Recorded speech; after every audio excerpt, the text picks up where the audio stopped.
Sementara itu, di waktu bersamaan di kawasan Silebranti, Jakabaring, 4 rumah warga hangus dilahap si jago merah yang diduga akibat korsleting listrik.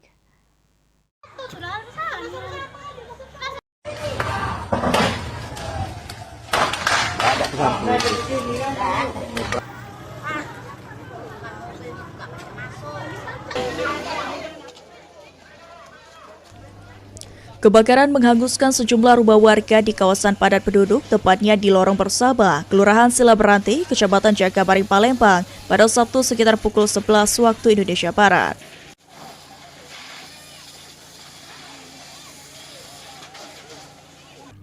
Dari video amatir warga, terlihat gumpalan asap hitam membumbung tinggi dengan disertai kobaran api dari rumah warga yang terbakar.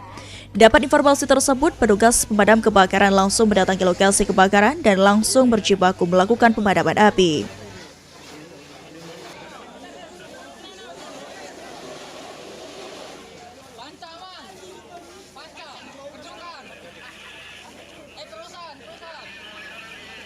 Linda selaku Ketua RT 29 mengatakan, api pertama kali muncul dari rumah milik Imron sehingga merambat ke rumah lainnya.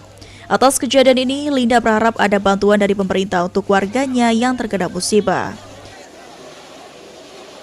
3 rumah, 1 yang berdampak, jadi 4. Asal api mula Dari diduga? listrik. Oh, listrik. Iya. Awal mula api itu muncul dari mana, Bu? Dari rumah Pak Imron, konslet itu. Bu, ini rumah siapa, Bu? Rumah Mariani ada 2 kakak, rumah Imron ada 2 kakak, rumah Mas Agus Aci, yang terdampak di dapurnya itu rumah Yuli. Ya, semoga mungkin ada bantuan dari pemerintah setempat.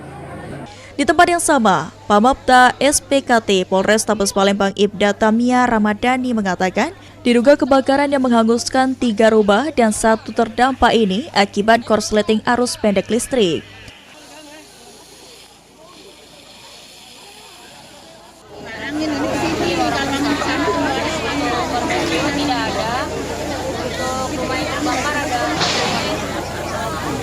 Penyebab kebakaran apa, Bu, diduga? Dugaan awal karena Arus listrik. Ini berapa rumah yang kena, Bu? untuk rumah yang terbakar ada 4. Ada korban jiwa, Bu? Korban jiwa Tidak ada korban jiwa dalam peristiwa ini, namun kerugian material diperkirakan ratusan juta rupiah. Heru Wahyudi, PAL TV.